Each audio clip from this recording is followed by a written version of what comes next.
এই সূরাটি হিজরতের অবতীর্ণ হয়েছে। এই সূরাটির নাজিলের প্রেক্ষাপট বা নাজিলের শানে নজুল, কোরআনে কারিমে যেই সূরাগুলো আল্লাহ নাজিল করেছেন, গুরুত্বপূর্ণ আয়াতগুলো নাজিল করেছেন, এই আয়াতগুলো কেন নাজিল হলো, কি কারণে এগুলা আল্লাহ অবতীর্ণ করলেন, এর একটা প্রেক্ষাপট আল্লাহ রাব্বুল আলামিন তুলে ধরেছেন। এই সূরা কাফিরুনেরও একটি শানে নজুল রয়েছে। মক্কার বড় বড় কাফেরেরা ওয়াইল ইবনে আসেল, মুগিরা, উতবা, শাইবা, এই বড় বড় কাফেরেরা আল্লাহ রসুলকে অভয় দিলেন, রে মুহাম্মদ সাল্লাল্লাহু আলাইহি সাল্লাম, তুমি আমাদের উপাসনা, অর্থাৎ আমরা যেই মাবুদের উপাসনা করি তুমি আমাদের মাবুদের উপাসনা করো। অথবা বলেছে, হে মুহাম্মদ সাল্লাল্লাহু আলাইহি সাল্লাম, তুমি আমাদের দেব দেবীর পূজাগুলো 1 বছর করো, আমরাও তোমার মাবুদের আমরাও 1 বছর ইবাদত করব।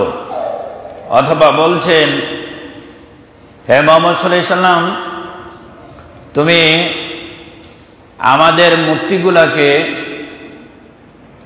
গালিগালাজ করিও না। অথবা বলছে, হে মুহাম্মদ সাল্লাল্লাহু আলাইহি সাল্লাম, তুমি আমাদের মূর্তিগুলার উপরে তোমার হাতটা রাখো, এতটুকু করলেই যথেষ্ট হবে। 4টা কথা বলেছি আপনাদের কাছে। 4টা কথা কানজুল ইমান, খাজাইনুল ইরফান, তাফসিরে খাজেন এবং তাফসিরে আজিজি এবং তাবরানী শরীফে কুরতুবির মধ্যে এই বর্ণনাগুলো রয়েছে। আমার রসুলকে মক্কার কাফেররা এত অভয় দিয়েছিল, হে মুহাম্মদ সাল্লাল্লাহু আলাইহি সাল্লাম,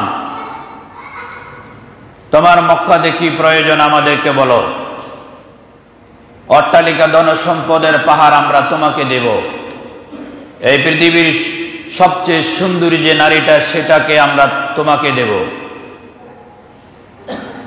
তুমি আমাদের ধর্মে দীক্ষিত হও, তুমি আমাদের ধর্ম চর্চা করো। এরই প্রেক্ষাপটে আল্লাহ পাক রব্বুল আলামিন এই সূরা কাফিরুন নাজিল করলেন। যেই মাত্র আমার রসুলের কাছে এই মেসেজটা চলে আসলো, আল্লাহ রসুল খানে কাবায় গিয়ে দেখলেন কাফেরেরা সেখানে সমবেত আছে। ওই অবস্থায় যাই আমার রসুল এই সূরা কাফিরুন তেলাওয়াত করলেন। তেলাওয়াতের পরে কাফেরেরা সবাই মনোরুদ্ধ হয়ে গেল, সবাই নিস্তেজ হয়ে গেল, যে তারা মনোবল হারিয়ে ফেলল। যেই সূরা নাজিল হয়েছে এই সূরাটা পুরাটাই মুহাম্মদ সাল্লাল্লাহু আলাইহি সাল্লামের পক্ষে এবং মুসলমানের পক্ষে, এটা তো কাফেরদের পক্ষে নয়। জোরে বলেন আল্লাহু আকবার। এটা মনোযোগ দিয়ে সরল অনুবাদটা শুনেন। আল্লাহ কি বলেন আমার নবী পাক সাল্লাল্লাহু আলাইহি সাল্লামকে উদ্দেশ্য করে, কুল ইয়া আইয়ুহাল কাফিরুন, হে নবী আপনি বলুন, হে কাফেরেরা। আল্লাহ বলেন, হাবিব আপনি বলেন কাফেরদেরকে, হে কাফেরেরা। কথাগুলো শুনবেন। আল্লাহ বলছেন কি, হে নবী আপনি বলেন হে কাফেরেরা। কি বলছে? হে কাফেরা, হে কাফেরগণ। লা আ'বুদু মা তা'বুদুন, লা আ'বুদু আমি ইবাদত করি না, মা তা'বুদুনা তোমরা যার ইবাদত করো। জোরে বলেন সুবহানাল্লাহ। নবীজিকে আল্লাহ কি বলবেন? হাবিব আপনি বলে দেন কাফেররা যে ইবাদত করে আপনি সেই ইবাদত করবেন না। নবী বললেন, এই কাফেররা শোনো, তোমরা যে মূর্তি পূজা করো, তোমরা যে দেব দেবী পূজা করো, তোমরা যে উপাসনা করো, তোমরা যে ইবাদত করো, এই ইবাদত আমি করি না। এখানে দুইটা কাল আছে, প্রেজেন্ট এবং ফিউচার। আমি ইবাদত করছি না এবং আমি ইবাদত করব না। তারপরে বলছেন ওয়ালা আনতুম আবিদুনা মা আবুদ, তোমরা ইবাদত করবে না, তোমরা ইবাদত করবে না মা আবুদু, আমি যার ইবাদত করি। আল্লাহু আকবার বলেন। এরপরে বলছেন ওয়ালা আনা আবিদুম মা আবাদতুম, আমি ইবাদতকারী নয়, মা আবাদতুম, তোমরা যাদের ইবাদত করো। এরপরে বলছেন ওয়ালা আনতুম আবিদুনা মা আবুদ, তোমরা ইবাদত করবে না আমি যার ইবাদত করি। চারবার বলছে, কয়বার? জোরে বলেন কয়বার?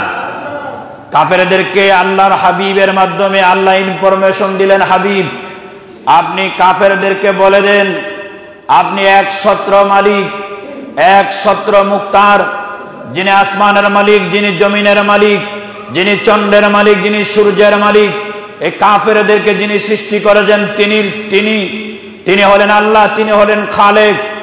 এই খালেকের ইবাদত আপনি করবেন। আর এই কাফেররা যেই ইবাদত করে তাদের বানানো মূর্তি দ্বারা তারা গাছ পূজা করে, তারা মাছ পূজা করে, তারা পাথর পূজা করে, তারা লক্ষ্মী পূজা করে, তারা কালী পূজা করে, তারা দুর্গা পূজা করে, তারা সামগ্রী পূজা করে, তাদের নিজের তৈরি খোদা দিয়ে মূর্তি দিয়ে তারা পূজা করে, অর্চনা করে, উপাসনা করে। আপনি হাবিব তাদের এই মুশরিকি কাজের মধ্যে অংশগ্রহণ করবেন। এটা কার ঘোষণা? জোরে বলেন কার ঘোষণা? আল্লাহর ঘোষণা। দত্তব্য বিষয়, এই আয়াত নাজিল হয়েছে আমার রাসূলের উপরে। এখন এই আয়াতের বিধান, এই আয়াতের হুকুম আমার নবীর উপরে যেইভাবে আছে আমাদের উপরও এইভাবে আছে, এইভাবে এটা থাকবে। এরপরে আল্লাহ সর্বশেষ বলে দিলেন লাকুম দীনুকুম ওয়ালিয়া দীন। হাবিব আপনি তাদেরকে বলে দেন তোমাদের ধর্ম তোমাদের ধর্ম, তোমাদের জন্য আমার ধর্ম আমার জন্য।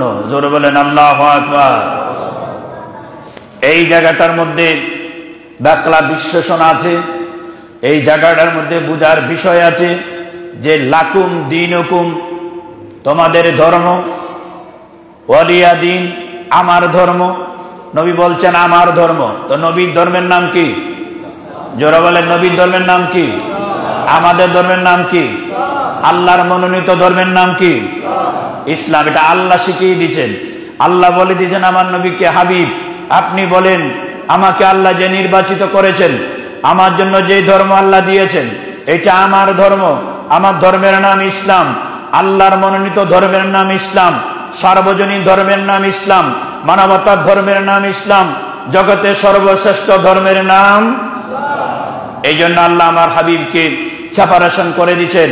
কাফেরদেরকে বলছেন লাকুম দীনুকুম, তোমাদের ধর্ম তোমাদের জন্য, তবে শুধু তোমাদের এই ধর্মের উপর তোমাদেরকে এখতিয়ার দেওয়া হয় নাই। তোমরা এখন যেই ধর্ম পালন করো অচিরেই তোমাদের এই ধর্ম পরিত্যাগ করে, এই ধর্ম পরিহার করে অবশ্যই তোমরা মৃত্যুর আগ পর্যন্ত ইসলাম ধর্ম গ্রহণ করার জন্য তোমাদেরকে সুযোগ দেওয়া হয়েছে। জোরে বলেন আল্লাহু আকবার।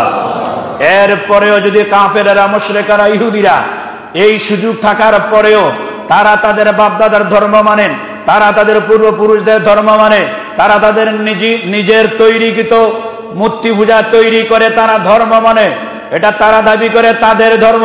আল্লাহ বলেন তোমাদের ধর্ম বলতে কোনো ধর্ম নাই, ধর্ম আছে একটা, এটার নাম হলো ইসলাম। জোরে কোন সুবহানাল্লাহ। যত ধর্ম পৃথিবীতে আছে সমস্ত ধর্মগুলো হলো পথভ্রষ্ট, সমস্ত ধর্মগুলো হলো ভ্রান্ত, সমস্ত ধর্মগুলোর পাদ্রী হলো ভ্রান্ত, সমস্ত ধর্মের ঠাকুর মশাইরা হলো ভ্রান্ত। ওরা মূর্তি পূজা করে, ওরা দেবদেবী পূজা করে, ওরা নিজেরা পুতুল বানায়, ওরা মানুষ তৈরি করে, ওরা নারী তৈরি করে, ওরা নর তৈরি করে, ওরা সিংহ তৈরি করে, ওরা বাঘ তৈরি করে। এদেরকে রুহু দিতে পারে? যারা বলেন পারে।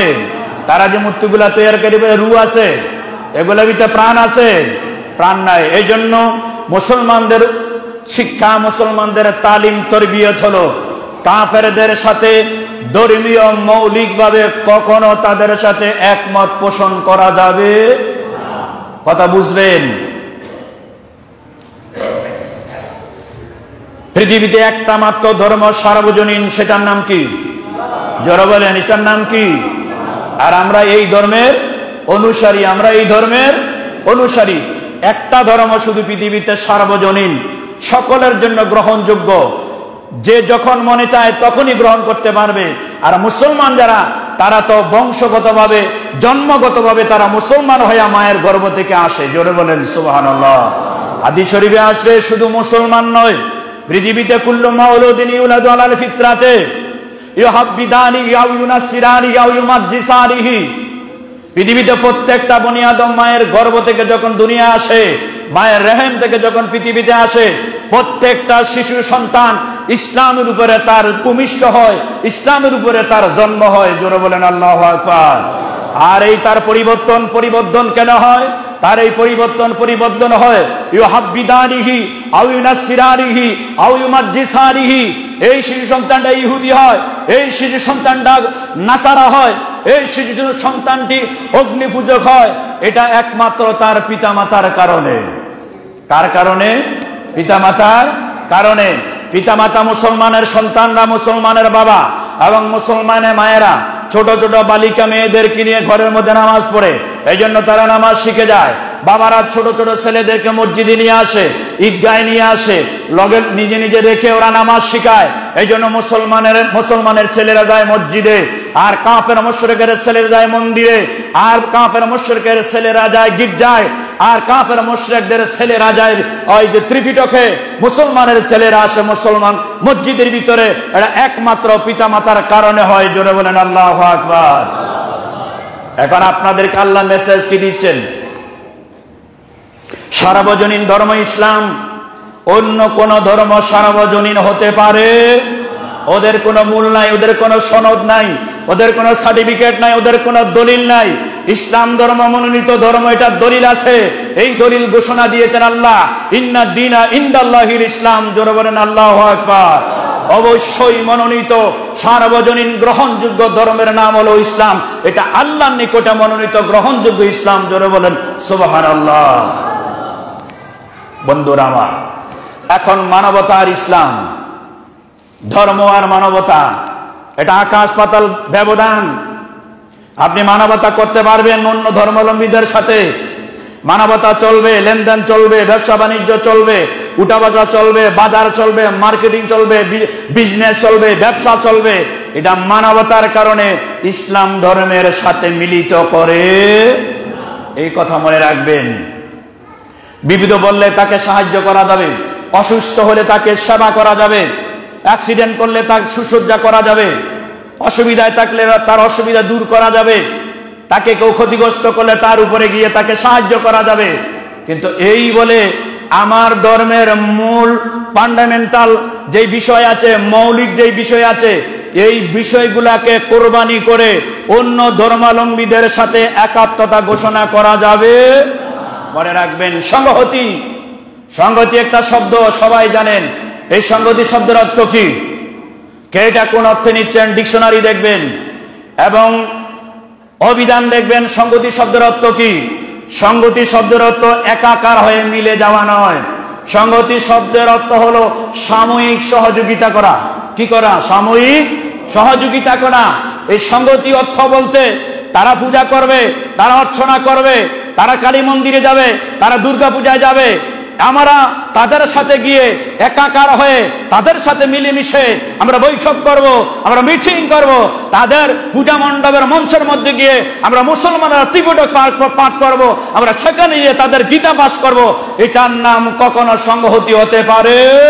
এটা হারাম, এটা হারাম, এটা চিরতরে কুফরি, এটা চিরতরে কুফরি। এটা থেকে আমাদেরকে বেঁচে থাকতে হবে। তাদেরকে সহযোগিতা করার জন্য রাষ্ট্রের ব্যবস্থা আছে, তাদেরকে সহযোগিতা করার জন্য সমাজের ব্যবস্থা আছে। তাই বলে আমরা মুসলমানেরা সেখানে গিয়ে তাদের সাথে একাত্মতা পোষণ করে এই কথা বক্তব্যের মধ্যে যেন আমরা না দেই। আমরা দীর্ঘদিন ধরে দুর্গা পূজায় আসতাম, সরস্বতী পূজায় আসতাম, কত আনন্দ করতাম, কত ফুর্তি করতাম। এই বক্তব্যগুলো আমরা মুসলমানের বক্তারা উপস্থাপন করছে, ভাইরাল হচ্ছে, ইউটিউবে এগুলো যাচ্ছে, চ্যানেলে যাচ্ছে। এটা আমাদের জন্য ক্ষতি হচ্ছে, এটা আমাদের ইমানের ক্ষতি হচ্ছে, এটা আমলের ক্ষতি হচ্ছে। আমাদের মুসলমানিত্ব আছে কিনা এটা আল্লাহই ভালো জানে।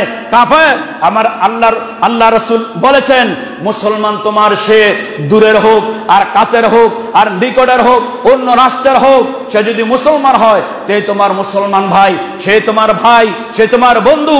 কিন্তু একজন কাফের যদি সে প্রতিবেশী হয়, যদি সে দূর রাষ্ট্রের হয়, যদি সে ওরজ্জার সন্তান হয়, সে তোমার কখনো আপন ভাই হতে পারে?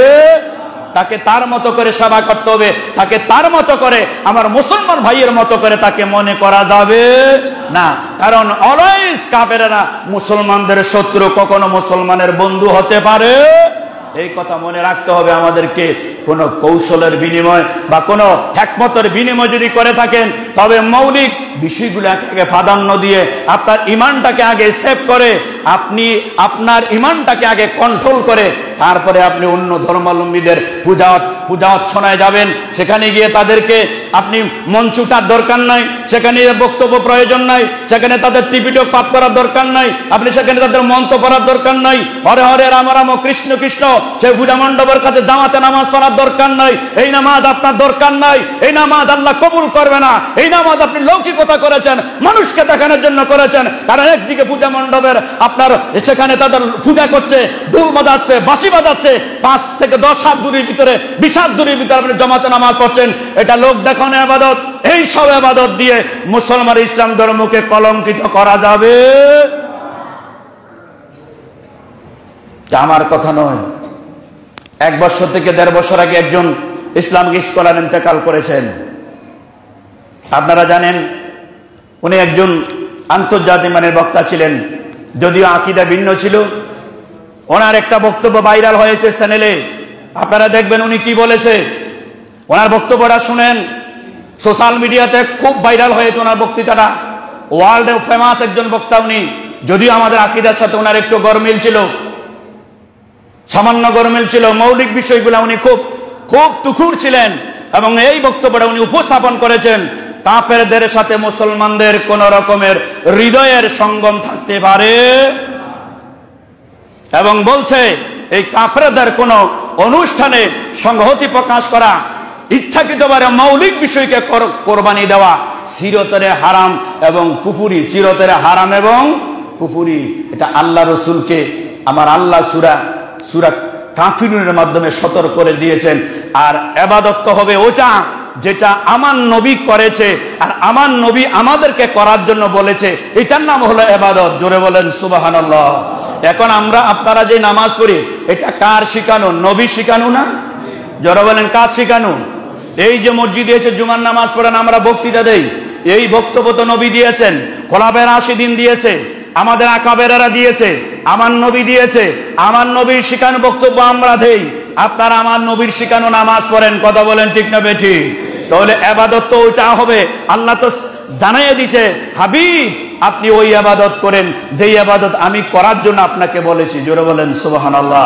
আমার নবীকে এতটুকু আশ্বাস দিয়েছে, হে মুহাম্মদ সাল্লাল্লাহু আলাইহি সাল্লাম, আপনি আমাদের কিছু করতে হবে না, শুধুমাত্র আপনি আমাদের এই মূর্তিগুলোর উপরে আপনি হাত রাখবেন। কি রাখবেন? জোরে বলেন কি রাখবেন? বলছে আপনি শুধু এই মূর্তিগুলোর উপরে হাত রাখবেন, এতেই যথেষ্ট। এতে কাফেরেরা কি বুঝছে? যদি মুহাম্মদ সাল্লাল্লাহু আলাইহি সাল্লাম এই মুশরিক এই মূর্তিটার উপরে হাত রাখে, তাহলে মৌন সম্মতি প্রকাশ পেয়ে গেল। মুহাম্মদ সাল্লাল্লাহু আলাইহি সাল্লাম আমাদের লক্ষ্মীদেরকে মানে, আমাদের খোদাকে মানে। জোরে বলেন নাউজুবিল্লাহ। আমার নবীকে এটা করছে? আমার নবী করে নাই, সাহাবীরা করে নাই, খলিফাতুল মুসলিমিনেরা করে নাই। মানবতার জন্য পৃথিবীতে অদ্বিতীয় বেমিসাল হযরত ওমর ইবনুল খাত্তাব রাদিয়াল্লাহু তাআলা। জোরে বলেন সুবহানাল্লাহ। যার রাষ্ট্র পরিচালনার সাথে পৃথিবীর কোন রাষ্ট্রনায়কের এক চুল পরিমাণ, এক শস্যা পরিমাণও যার সাথে কোনো তুলনা হয় না, তিনি হলেন খলিফাতুল মুসলিমুন আমিরুল মুমিনিন হযরত সাইয়্যিদনা ওমর ফারুক রাদিয়াল্লাহু তাআলা। তিনি তো রাষ্ট্র পরিচালনা করেছেন, 10 বছর অর্ধ পৃথিবীর রাষ্ট্র তিনি পরিচালনা করেছেন। কোথাও কোনো মুসলমান আর মুশরিক আর কাফেরের মাঝে উনি থাকাকালে কোনো দাঙ্গা হয় নাই, কোন রকমের অন্য ধর্মাবলম্বীদের উপরে কোন রকমের অত্যাচার, টর্চার, কোন রকমের তাদের আইনের উপরে অধিকার লঙ্ঘন হয় নাই। খলিফাতুল মুসলিমিন আমিরুল মুমিনিনের থাকা কি আজকের যুগে আমাদের নেতারা বেশি বড় হয়ে গেছে? জোরে বলেন বড় হয়ে গেছে? আমার খলিফাতুল মুসলিমিন আমিরুল মুমিনিনের এক কনিষ্ঠ আঙ্গুলের এলেম নাই গোটা পৃথিবীর সমস্ত নেতাদের। কথা বলেন ঠিক না বেটি? সবিনয় করবো আপনাদেরকে আমার যুবক ভাইয়েরা, আমাদের পার্শ্ববর্তী এলাকার পূজা মণ্ডপ আছে, আমাদের দায়িত্ব হবে তাদের পূজা মণ্ডপ যেন কোনো ক্ষতিগ্রস্ত না হয়। আমরা যারা লার্নার্ড পার্সন আছি, আমরা যারা ভিআইপি আছি, আমরা সেখানে না গিয়ে আমাদের বাহিনী আছে, আমাদের ফৌজ আছে, আমাদের দায়িত্বশীল লোক আছে, তাদেরকে সেখানে আমরা দায়িত্ব দেব, তোমরা এবার দেখভাল করো। এটার অর্থ এটা নয় সেখানে তাদের পূজাতে আপনি অংশগ্রহণ করে তাদের পূজার প্রসাদ আপনি খাবেন। কাফেরদের তৈরি কোন জিনিস মুসলমানের জন্য হালাল হতে পারে বলে দিলাম।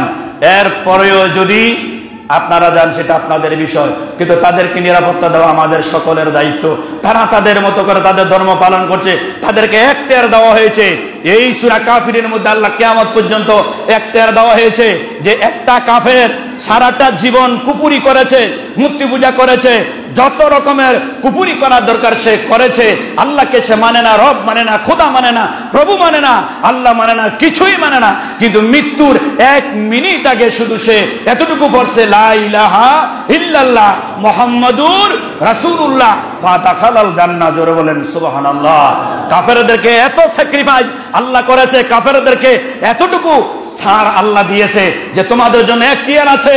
তোমরা গুনাহ করতেছো, কবিরা করতেছো, শারিকি করতেছো, কুফরি করতেছো, আমি আল্লাহ এখতিয়ার দিলাম মৃত্যুর 1 মিনিট আগে জ্ঞান থাকতে, হুঁশ থাকতে তুমি যদি আমি রবকে সাক্ষী দাও না আপনি ছাড়া আর কোনো মাবুদ নাই, মুহাম্মদ সাল্লাল্লাহু আলাইহি ওয়াসাল্লাম আপনার প্রেরিত রাসূল, এই কথাটা মুখে উচ্চারণ করে যদি কোনো কাফের মৃত্যুবরণ করে, কোনো ইহুদি মৃত্যুবরণ করে, কোনো নাসারা মৃত্যুবরণ করে, আল্লাহ পাক তাকে জান্নাত দিবেন। জোরে বলেন সুবহানাল্লাহ।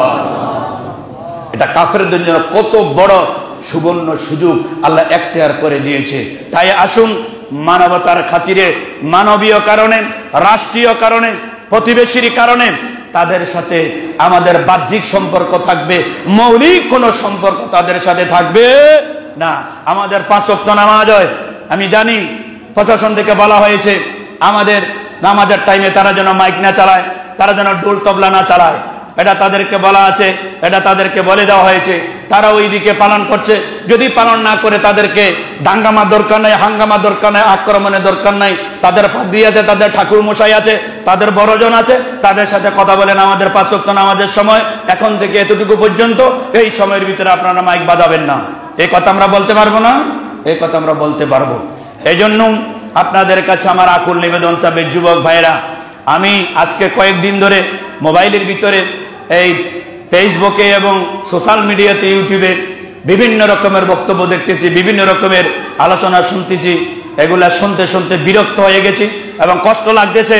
যারা এই কথাগুলো বলতে চান তাদের অজানা, তারা এই ধর্ম চর্চা করে না, ধর্মের উপরে তাদের কোনো গবেষণা নাই, ধর্মের উপরে তাদের কোনো পরিপূর্ণ চর্চা নাই, যার কারণে অন্যদেরকে কন্ট্রোল করে আমার দলে আনার জন্য আমার ধর্মকে জলাঞ্জলি দেওয়া যাবে না। আগে আমার ধর্ম, আগে আমি, তারপরে অন্য ধর্ম।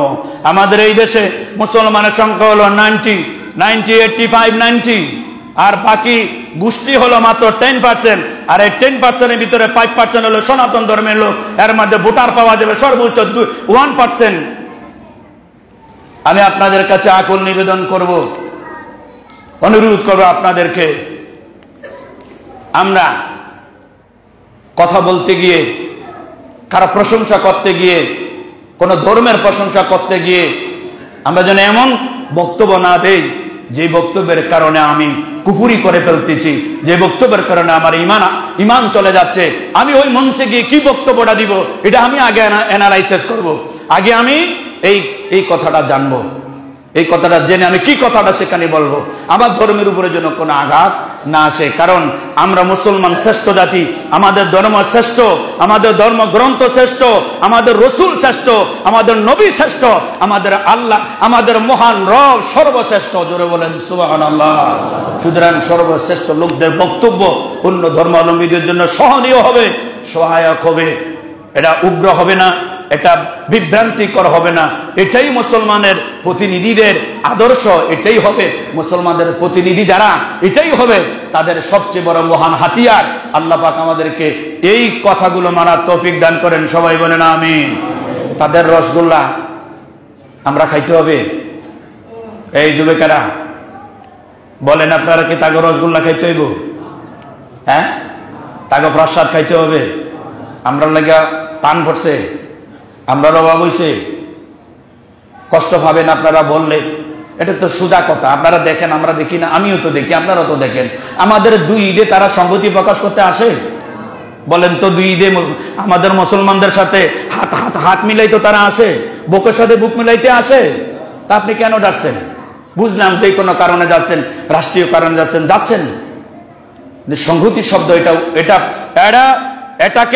এটাকে উড্ড করেন। সংহতি বলতে তাদের সাথে আমার মৌলিক ধর্মের বিষয়কে জলাঞ্জলি দিয়ে কোন সংগতি নয়। তাদের স্বাভাবিক, তাদেরকে সেভ করার জন্য, তাদেরকে পূজা অর্চনা করার জন্য সুযোগ করে দেওয়ার দায়িত্ব হয়তো আপনারা নিতে পারেন, আমরা নিতে পারি। আমি তো চ্যালেঞ্জ করে বলবো, পৃথিবীতে আমরা তো রাষ্ট্র নিয়ে গবেষণা করি, আমরা তো বিভিন্ন ধর্ম নিয়ে চর্চা করি, গবেষণা করি। আমি তো দেখেছি পৃথিবীতে আমাদের বাংলাদেশে অন্য ধর্মাবলম্বী লোকেরা যত সুখে শান্তিতে আছে, পৃথিবীর অন্য কোন রাষ্ট্রে আমার মুসলমান ভাইরা এইভাবে কথা বলেন না, আসেনি? এই সত্য কথা আপনারা গোপন রাখতেছেন, আসেনি? এইভাবে শান্তি মতো আছে? কেন সত্য কথাটা গোপন রাখেন? বলেন না কেন জবান খুলে? আমরা তো তাদেরকে মাইদর করি না, আমরা তো তাদেরকে উৎখাত করি না, আমরা তো তাদেরকে ক্ষতি করি না। তাহলে তাদের ধর্মের লোকেরা আমাদের ধর্মের লোকগুলাকে তারা পাখির মতো জবাই করছে, আপনারা দেখেন না? কোনদিন নিজের অস্তিত্ব বিলীন করে দিয়ে মুসলমান, এটি সিংহের বাচ্চা, মুসলমান বাঘের বাচ্চা, মুসলমানরা কোনদিন অন্য ধর্মাবলম্বীদের কাছে তারা মাথা নত করে না। তারা মাথা নত করে একজনের কাছে, তিনি কে? আওয়াজ দিয়ে বলবেন, তিনি কে? এই কথা মনে রাখলেই শিরিক হবে না, কুফরি হবে না। খুব সাবধান, আল্লাহ যেন আমাদেরকে সতর্ক থাকার তৌফিক দেয়, সবাই বলেন আমিন। সময় গনিয়ে আসছে। যে কথা বলছিলাম, হযরতে ইসমাইল ফেরেশতা আমার নবীর কাছে এক কোটি হাজার ফেরেশতা নিয়ে আমার নবীর কাছে হাজির হয়েছেন। এই ফেরেশতাগুলো সকলেই আমার রাসূল পাকের হুজরা শরীফের চতুর পাশে দিয়ে তারা দাঁড়ানো ছিল। তাদের কাজ ছিল, এই একটা কাজ ছিল তাদের, সকলে আমার নবীর উপরে দুরূদ পড়তেছে। জোরে বলেন সুবহানাল্লাহ। জিবরিল আমিন হাজিরি দিলেন। মালাকুল মাউতকে আল্লাহ রাসূল বললেন, আজরাইল, তোমার সাথে আমার কথা হবে, তবে আমার ভাই জিবরাইল এখনো আসেনি, তাকে আসতে বলো। তখন জিবরাইল তাৎক্ষণিক হাজির হলেন। ইয়া রাসূলুল্লাহ, লাব্বাইকা ওয়া সাদাইকা ইয়া নবী আল্লাহ, হুজুর আমি আপনার দরজায় হাজির, আপনি অনুমতি দিলে আমি আপনার কদমের পাশে আপনার হুজরাতে আমি আসতে পারি। জোরে বলেন সুবহানাল্লাহ। যেই জিবরাইল আমার নবীর কাছে 24,000 বার আসছে, জোরে বলেন সুবহানাল্লাহ। রাসূল পাকের ওফাতের আগে জিবরাইল শাঁ করে আমার নবীর কাছে যেতে পারে নাই, দরজায় দাঁড়িয়ে অনুমতি চেয়েছে। ইয়া রাসূলুল্লাহ, নবী গো, আপনি বলার আগেই আপনার হুজরা শরীফে দাঁড়ানো আছে, নবী গো, আপনি যদি বলেন তাহলে আমি আপনার সাথে একটু দেখা করতে পারি, কথা বলতে পারি। আল্লাহ রাসূল অনুমতি দিলেন। জিবরাইল আমিন বলেন। জিবরাইল আমিন জিবরাইলকে প্রশ্ন করলেন, আমার রাসূল, জিবরাইল, আজরাইল তো আমার সামনে বসে আছে। ইয়া রাসূলুল্লাহ, আমি তো দেখতেছি আজরাইল আপনার কাছে অনেক সময় ধরে বসে আছে। ইয়া রাসূলুল্লাহ, আপনার কি বলবেন? আল্লাহ রাসূল বলেন, জিবরাইল, আমি একটা প্রশ্ন তোমাকে করি। আমি 23 বছর জিন্দেগিতে আমার উম্মতগুলাকে বুকে ধারণ করেছিলাম। আজকে তোমরা আমাকে নেওয়ার জন্য আসো, আমি চলে যাব। আমাকে একটা ইনফরমেশন দাও, আমার এই গরিব উম্মতগুলাকে আমি কার কাছে দিয়ে দেব? কে আমার এই উম্মতের জিম্মাদারি হবে? এই উম্মতের জিম্মাদারি গ্যারান্টি দেওয়ার আগ পর্যন্ত আজরাইল আমার কাছে আসতে পারবে না। জোরে বলেন আল্লাহু আকবার। মুহূর্তের ভিতরে জিবরাইল আমিন উদাও হয়ে গেলেন। কিছুক্ষণ পরে জিবরাইল ফিরে আসলেন। ইয়া রাসূলুল্লাহ, লাব্বাইকা ওয়া সাদাইকা, নবী গো, আপনি যদি বলেন আসতে পারি, একটা ইনফরমেশন আপনাকে আমার আল্লাহ রাব্বুল আলামিন দিয়েছে। আপনি প্রশ্ন করেছেন আপনার উম্মতের জিম্মাদার কে হবে, আল্লাহ আপনাকে সালাম দিয়ে বলেছে, আপনি যদি বিদায় হয়ে যান, আপনি যদি দুনিয়াকে চলে যান, আল্লাহ স্বয়ং রাব্বুল আলামিন বলেছে আপনার উম্মতের জিম্মাদারি হয়ে যাবে। জোরে বলেন সুবহানাল্লাহ। কে জিম্মাদারি হবে? আমার নবী আমাদেরকে মরণকালেও ভুলে সেই নবীকে আমরা ভুলে গেছি। আর এই ভুলে যাওয়ার কারণেই আজকে গোটা দুনিয়ায় আমরা খেসারত দিচ্ছি। আল্লাহ পাক আমার নবীর মহান আদর্শ মেনে আমাদের জীবন গড়ার তৌফিক দান করেন। আমরা সবাই বলি আমিন। আমা আলাইনাল বালাগ। আসসালামু আলাইকুম ওয়া রাহমাতুল্লাহি তাআলা ওয়া বারাকাতুহু। চারাকাত কাবুল।